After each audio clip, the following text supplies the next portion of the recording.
Thababu urabada makhoi ahum ngakni yengnari. Dramena, Thaba, lao, chango, phamu lao. Thaba sauna makhutu thangatuna. Yare, ai mafam sida phamba lakpa nate. Dramena, Thaba. Thabana, mi amagi punsibu karisu laitana khanba imung sidi tasengna tukatsai. Thui. Thaba pendana nakanda matin sitni. Thauba nungaitana. Nene. Thaba sauna chakna. Kanagi nene. Karigi nene. Ha. Nangbu miro saro. Dramena. Thaba. Imung sangduna wari sanasi. Karo mi na taraga phasade. Thaba pendana nokladuna. Ha. Oh. Ikai badi khanglidana. Isa adubu samasaduda. Ikai phiruk kaya kaya no khumduna lelakiba. Makhutna pairamba diary du Thaubagi makhong mayada langsili. Pao, madu pao. Aduga kharaga pena nokpa ngambri yenguna thamoido. Abesu tauriba mataudu ngakna madi chingnana yengli. Thaubasu diary du uraga bemana paijakhiba diary du ni khangle. Ngakna diary du bu laukhatli. Thaba khangba ngamdraduna kaplai. Ayingbi chingnana Thabagi manakta changsinduna. Thaba Karino asengbado hayo. Bema bu kaidorabage. Bema palakpada abedi ngakpana loikre. Thaba kapna pamthazaduna. Ichaduna kanaada kari lankibage. Hayo na khoisu. Karigino na khoina asuk minungsi leitriba. Ay ichagi phibam yengbo ngamdre. Thaba hihig launa kapsarai. Thauba ngakna diary do hangdokpa hawi. Ahan balamaida asumni irami. Ngasidi punsigi oina honglakliba aigi anauba phirep asina. Aigi punsida kari anauba awanbano purakadoriba. Chumlibra lalibra haiba phau isane sabu khangsadri. Adubu aigi ita diary nahakdi ngasidagi aigi marup oiduna adumak hingminarasiko. Anisu balamaidu amu hangdoklubada. Ngasidi aigi luhongba numitni. Nungsiraba ninebu thadoksaduna yum asida khongul tajarakli. Adubu karamba mongdano aina leigadaba. Aibu mahakna kyagi matik waraukraba. Mahaki thamoida abetagi mami tajariba punsiduda aina ayetpo oina thoklabra. Masibu aigi irala. Mana ningamdana abebu kausaraga. Aina thamoy puba ngamdriba asina karigi. Oh, abebu kayagi mati nungsisariba. Ahum subalamaidu amu hangdoi. Aibu luhongbirambadi sumnatagi imagi damakta khallaga hongbirambani. Aigi asengba wari nineda karamna lisagani. Ninena nungairiba hanglakpada ai kari khumsagani. Nene aibu waraubiganuko. Nasana ninigi maphamda minamba ngangjakre. Nupi amana khwaidagi khangamdraba chaina ngasidi ikok thakta thangatpirare. Magi damakta pusarakpa chak adubu langthokpiba. Aina karamna khangduna yum asida leikigani. Adubu magi damakta firol thukpa bhaudi ngamli. Ipuroibagi seba khajiktang oirabasu phangjarabada kayada harauzariba. Awaba pumba kaukibagum tawi. Marisuba lamaidu amu hangdoktuna parami. Kadaidano mahakna leiramgadabadubo. Aibu asuki matik waraukrabako. Mahakpu kaidoramgani. Ai mathakta kaduna amuktadi yenglukige. Karigino ngasi aigi thamoisina asuk ningamdriba.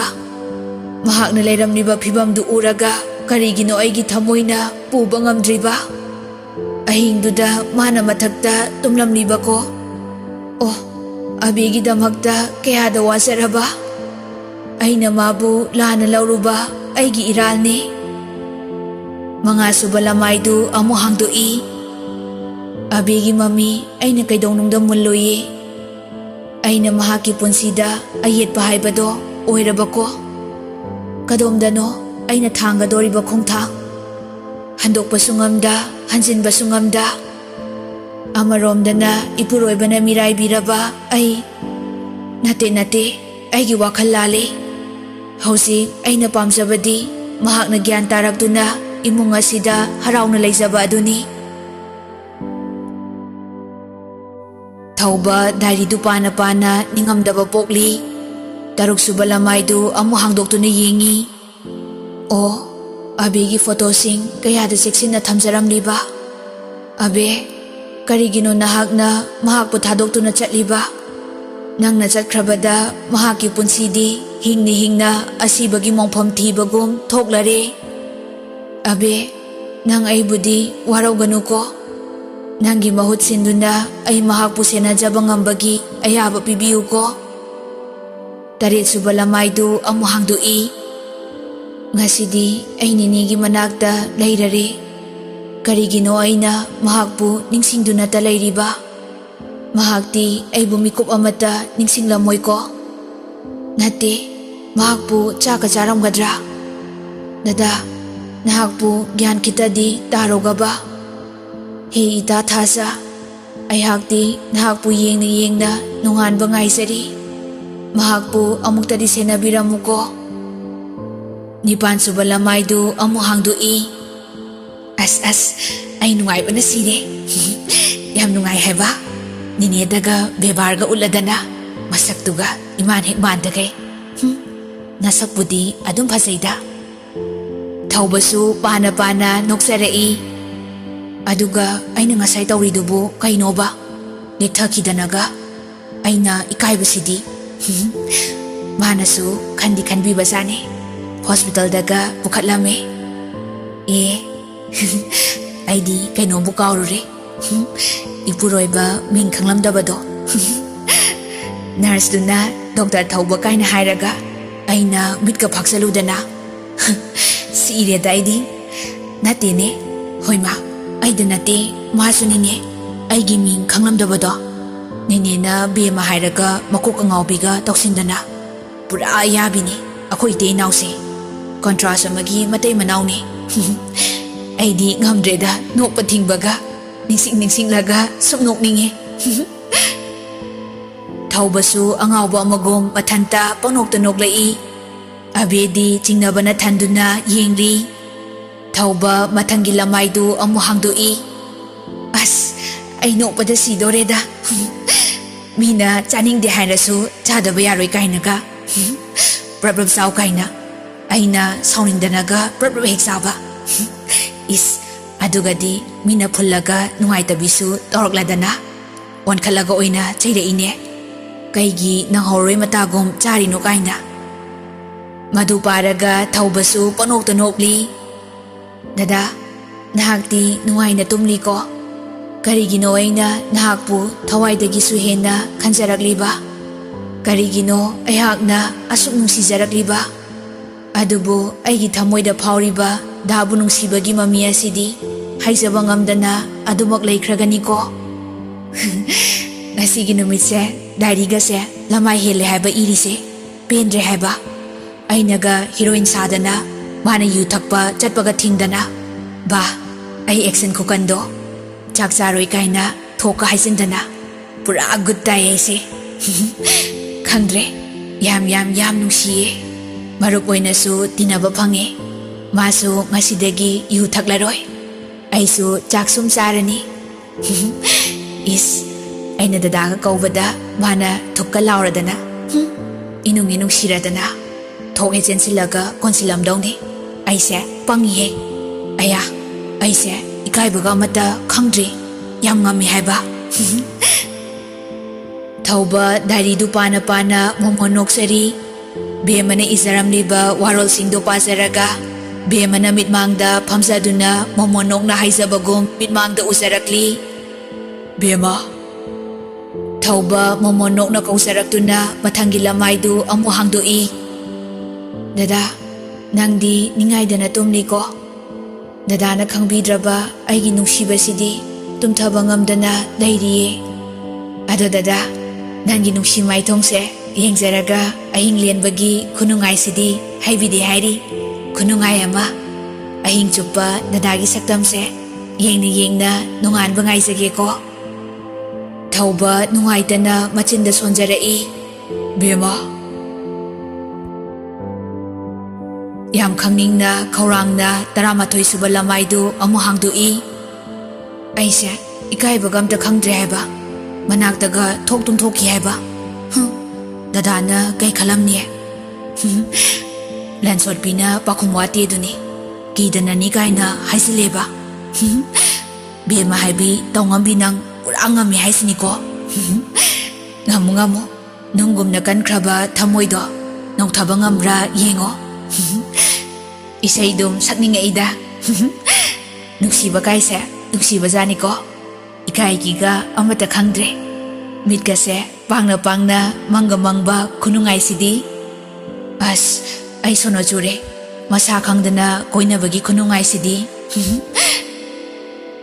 ꯕꯦꯝꯃꯅ ꯏꯉꯥꯎ ꯉꯥꯎꯅ ꯏꯖꯔꯝꯂꯤꯕ ꯑꯗꯨ ꯎꯔꯒ ꯊꯧꯕ ꯅꯨꯡꯁꯤꯅ dairy ꯑꯗꯨꯕꯨ ꯅꯥꯟꯖꯔꯤ꯫ ꯕꯦꯝꯃ, ꯅꯪꯅ ꯇꯧꯔꯝꯂꯤꯕ ꯑꯁꯤꯕꯨ ꯀꯔꯤꯅꯣ? 12 ꯁꯨꯕ ꯂꯃꯥꯏꯗꯨ ꯑꯃꯨꯛ ꯐꯥꯀꯠꯇꯨꯅ ꯄꯥꯏ꯫ ꯑꯁ, ꯉꯁꯤꯒꯤ ꯅꯨꯃꯤꯠꯁꯤꯅ ꯑꯃꯨꯛ ꯍꯦꯟꯅ ꯅꯨꯡꯉꯥꯏꯖꯥꯅꯤ꯫ ꯑꯩꯅ ꯂꯣꯛ ꯈꯤꯇꯪ ꯈꯨꯕꯒꯤ ꯊꯕꯛꯀ ꯀꯥꯗ꯭ꯔꯗꯅ ꯃꯃꯥꯏꯗꯨꯗ ꯁꯤꯛꯅꯤꯡꯕꯁꯤꯗꯤ꯫ ꯀꯔꯤꯕ ꯉꯁꯥꯏꯒꯤꯗꯣ, ꯇꯨꯃꯤꯟ ꯂꯩꯌꯨ ꯍꯦ ꯀꯥꯏꯅꯒ ꯂꯥꯎꯔꯛꯂꯗꯅ꯫ ꯑꯁ, ꯑꯩꯒꯤ ꯆꯥꯅꯕꯒ ꯍꯧꯕꯤꯗꯅ꯫ ꯍꯣ ꯄꯂꯦꯝ, ꯁꯤ ꯌꯧꯁꯤꯜꯂꯛꯑꯗꯤ ꯅꯆꯥ ꯅꯨꯡꯇꯤꯒꯤ ꯅꯥꯖꯅꯤꯡꯂꯦ꯫ ꯈꯪꯍꯧꯗꯅ ꯊꯧꯕꯁꯨ ꯃꯣꯃꯣꯟ ꯅꯣꯛꯆꯔꯛꯏ꯫ ꯃꯊꯪꯒꯤ 12 ꯁꯨꯕ ꯂꯃꯥꯏꯗꯨ ꯑꯃꯨꯛ ꯍꯥꯡꯗꯣꯛꯏ꯫ ꯑꯁ, ꯑꯩ ꯁꯤꯔꯝꯅꯤꯗ, ꯑꯩꯒꯤ ꯀꯣꯛꯁꯦ ꯊꯤ ꯍꯥꯟꯕꯅꯦ꯫ ꯑꯁ, ꯍꯧꯖꯤꯛ ꯗꯥꯏꯔꯤꯗꯣ ꯗꯗꯥꯅ ꯄꯥꯔꯝꯂꯕ?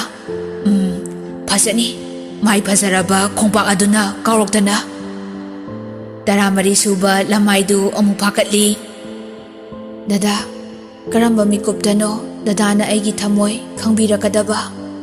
ꯅꯨꯄꯤ ꯑꯣꯏꯕꯤ ꯃꯄꯣꯛꯇ ꯄꯣꯛꯂꯨꯕꯅ ꯍꯥꯏꯖꯒꯦ ꯈꯟꯕ ꯋꯥꯍꯩꯁꯤꯡꯁꯦ ꯍꯥꯏꯖꯕ ꯉꯝꯖꯗꯦ꯫ ꯑꯗꯨꯕꯨ ꯊꯃꯣꯏꯗꯗꯤ ꯗꯗꯥꯕꯨ ꯅꯨꯡꯁꯤꯕꯗꯤ ꯃꯤꯀꯨꯞ ꯈꯨꯗꯤꯡꯒꯤ ꯍꯦꯟꯒꯠꯂꯛꯂꯤ꯫ ꯃꯄꯣꯛ ꯑꯁꯤꯃꯒꯤ ꯑꯩꯕꯨ ꯅꯨꯡꯁꯤꯕ ꯉꯝꯂꯔꯣꯏꯗ꯭ꯔꯥ ꯗꯗꯥ?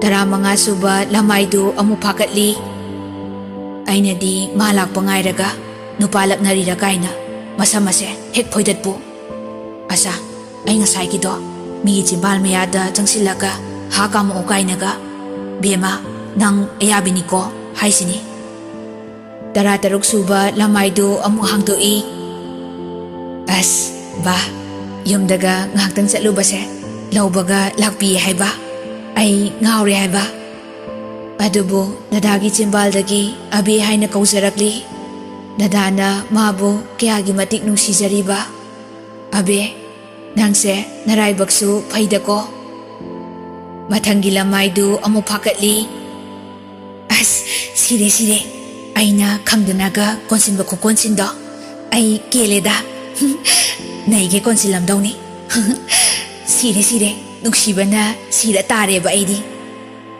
ꯑꯁꯨꯝ ꯃꯊꯪ ꯃꯊꯪ ꯊꯧꯕ ꯄꯥꯊꯖꯔꯛꯂꯤ꯫ ꯃꯊꯪꯒꯤ ꯂꯃꯥꯏꯗ ꯑꯁꯨꯝꯅ ꯑꯃꯨꯛ ꯏꯔꯝꯃꯤ꯫ ꯑꯩꯒꯤ ꯃꯤꯅꯣꯛꯀꯤ ꯃꯔꯨꯝꯗ ꯃꯩꯆꯥꯛ ꯑꯁꯦ ꯀꯌꯥꯝ ꯀꯨꯏꯅ ꯈꯥꯡꯈꯤꯒꯅꯤ? ꯗꯗꯥ, ꯅꯪꯕꯨ ꯀꯗꯥꯏꯗ ꯂꯩꯕꯒꯦ? ꯗꯗꯥꯅ ꯊꯦꯡꯅ ꯍꯜꯂꯛꯇꯕꯁꯦ ꯑꯩ ꯂꯩꯕ ꯉꯝꯗꯤꯌꯦ꯫ ꯍꯦ ꯏꯁꯣꯔ, ꯗꯗꯥꯅ ꯂꯩꯕ ꯃꯐꯝꯗ ꯌꯦꯡꯁꯤꯟꯕꯤꯌꯨꯀꯣ꯫ ꯀꯔꯤꯅꯣ ꯉꯁꯤ ꯊꯣꯛꯂꯤꯕ ꯊꯧꯗꯣꯛ? ꯃꯁꯤꯅ ꯑꯃꯨꯛ ꯀꯔꯝꯕ ꯑꯅꯧꯕ ꯄꯔꯥ? ꯗꯗꯥ, ꯏꯕꯥꯅꯤ ꯍꯛꯆꯥꯡ ꯑꯃꯠꯇ ꯑꯣꯏꯈ꯭ꯔꯕꯀꯣ? ꯑꯗꯨꯕꯨ ꯗꯗꯥꯗꯤ ꯅꯤꯁꯥꯒꯤ ꯃꯌꯥꯏꯅ ꯇꯥꯎꯗꯨꯅ ꯅꯤꯡꯉꯥꯏꯗꯅ ꯇꯨꯝꯂꯤ꯫ ꯃꯁꯤꯅ ꯇꯨꯡꯗ ꯑꯃꯨꯛ ꯀꯔꯤ ꯊꯣꯛꯂꯒꯕ? ꯗꯗꯥ, ꯉꯁꯤꯒꯤ ꯑꯍꯤꯡꯁꯦ ꯂꯨꯍꯣꯡꯕꯒꯤ ꯑꯍꯤꯡꯒꯨꯝ ꯊꯣꯛꯂꯔꯦ꯫ ꯑꯩꯕꯨꯗꯤ ꯊꯥꯗꯣꯛꯄꯤꯔꯅꯨꯀꯣ ꯗꯗꯥ꯫ ꯊꯧꯕ ꯃꯈꯥꯗ ꯐꯝꯊꯈꯤꯕ ꯈꯪꯍꯧꯗꯦ꯫ ꯅꯨꯃꯤꯠꯇꯨꯗ ꯊꯣꯛꯈꯤꯕ ꯊꯧꯗꯣꯛꯇꯨ ꯃꯃꯤꯒꯨꯝ ꯅꯤꯡꯁꯤꯡꯂꯛꯂꯤ꯫ ꯊꯧꯕ ꯉꯥꯏꯍꯥꯛꯇꯤ ꯃꯃꯤꯠ ꯎꯏꯁꯤꯟꯗꯨꯅ ꯈꯥꯡꯖꯔꯤ꯫ ꯃꯊꯪꯒꯤ ꯂꯃꯥꯏꯗꯨ ꯑꯃꯨꯛ ꯇꯞꯅ ꯍꯥꯡꯗꯣꯛꯏ꯫ ꯑꯣ, ꯑꯍꯤꯡꯗꯨꯒꯤ ꯊꯧꯗꯣꯛ ꯗꯗꯥ ꯅꯍꯥꯛꯇꯤ ꯅꯤꯡꯁꯤꯡꯗ꯭ꯔꯕꯀꯣ? ꯑꯗꯨꯕꯨ ꯏꯆꯤꯜꯁꯤꯅꯗꯤ ꯀꯔꯝꯅ ꯍꯥꯏꯖꯒꯅꯤ? ꯗꯗꯥ, ꯑꯩꯒꯤ ꯍꯛꯆꯥꯡꯗꯤ ꯗꯗꯥꯒꯤ ꯑꯣꯏꯈ꯭ꯔꯕꯅꯦ ꯍꯥꯏꯖꯕ ꯋꯥꯍꯩ꯫ ꯅꯨꯄꯤ ꯑꯣꯏꯕꯤ ꯑꯩꯈꯣꯏꯁꯦ ꯇꯣꯜꯂꯤꯗꯀꯣ꯫ ꯀꯔꯤꯒꯤꯅꯣ ꯗꯗꯥꯅ ꯍꯧꯖꯤꯛ ꯐꯥꯎꯕ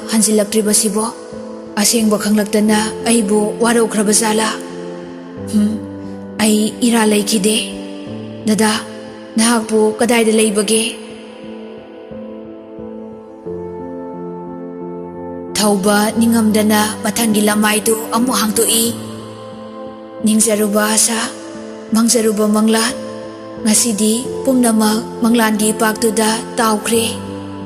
Aigi panggal thoktre.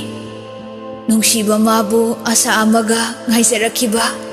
Adubu pumnamak manglanda lukre. Abina dadagi punsida halaklabada. Aigi chanapam mapam asida kadaydano.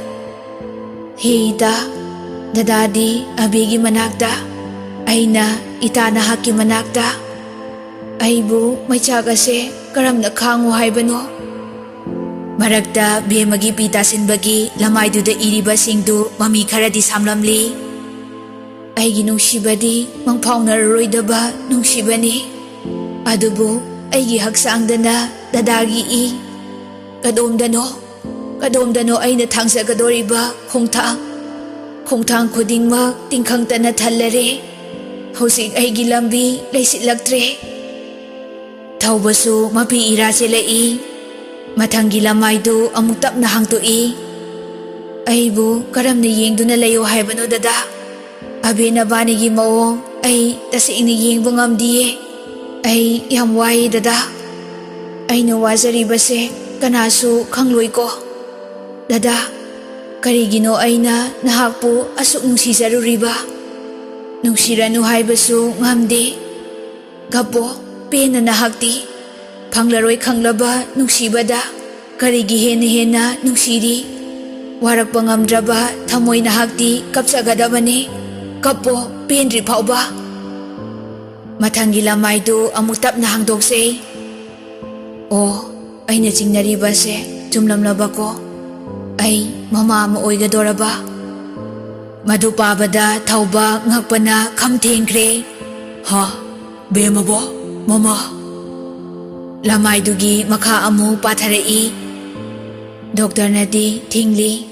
Adubu ay kaidonungda ichabu iphamdagi mudhalloi. Aigi pumnamakti aigi dadani. Tangna phangsaba dadagi mani kaidonungda khak manghalloi. Dada, nahak mapa mahaibado oigadorabane.